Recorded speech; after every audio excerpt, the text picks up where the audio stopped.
বাংলাদেশের ওপর আঘাত আসে এমন কিছু না করতে ভারতকে স্পষ্ট বার্তা দেয়া হয়েছে বলে জানিয়েছেন পররাষ্ট্রমন্ত্রী ডক্টর খলিলুর রহমান।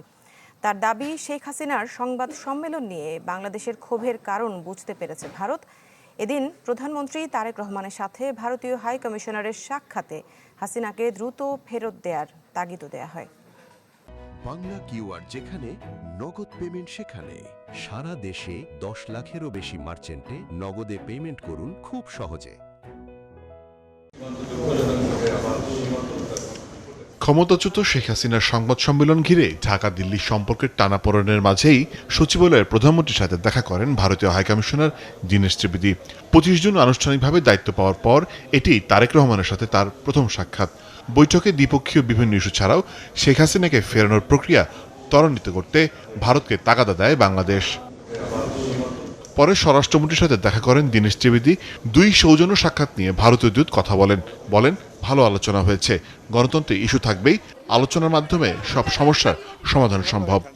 আমার প্রধানমন্ত্রীও আমাকে সবসময় এটা বলেছে যে সম্পর্ক ভালো থাকা বিশেষ দরকার, নাহলে আমি কেন আসতাম।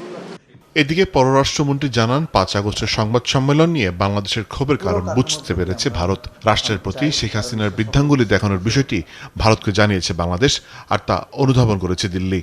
5 তারিখে হাসিনা যে কাজটি করেছে সেটা হচ্ছে বাংলাদেশের জুডিশিয়ারি রাষ্ট্রের একটি স্তম্ভতার প্রতি বৃদ্ধাঙ্গুষ্টি দেখিয়েছে এবং সেই কাজটি ভারত সরকার করতে দিয়েছে।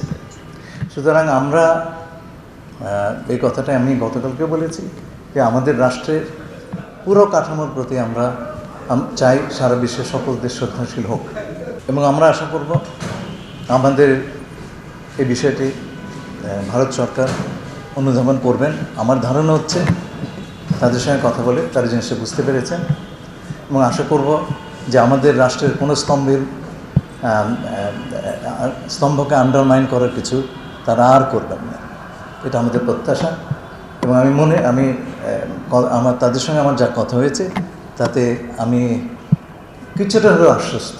দণ্ডপ্রাপ্ত শেখ হাসিনার বাংলাদেশে প্রত্যর্পণ করার বিষয়টি উঠে এসছে এবং আমরা তাদেরকে বলেছি এই প্রত্যর্পণ প্রসেস ত্বরান্বিত করার জন্য। আমরা আশা করি ভারত এই ব্যাপারে পজিটিভলি সাড়া দেবে। ডক্টর খলিলুর রহমান জানান, দুই দেশের সম্পর্ক এগিয়ে নিতে ইতিবাচক পরিবেশের তাগিদ দেওয়া হয়েছে। দুই দেশের সম্পর্ক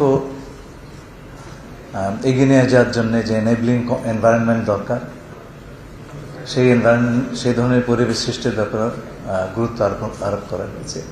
ওসমান হাদির হত্যাকারীদের ফেরত দিতে ভারত সরকারকে উদ্যোগ নেওয়ার তাগিদ দেন পররাষ্ট্রমন্ত্রী। ভারত যে সমস্ত কাগজপত্র চেয়েছিল সবকিছু তাদের দিয়েছে। এই বিষয়টা এসছে আমাদের জন্য, এটা অত্যন্ত একটা সেন্সিটিভ বিষয়। এদিকে প্রধানমন্ত্রী ও স্বরাষ্ট্রমন্ত্রীর সাথে সাক্ষাৎ শেষে বিকেলে ঢাকা থেকে দিল্লি যান ভারতীয় হাইকমিশনার। মোর্শেদ হাসিব, চ্যানেল 24, ঢাকা।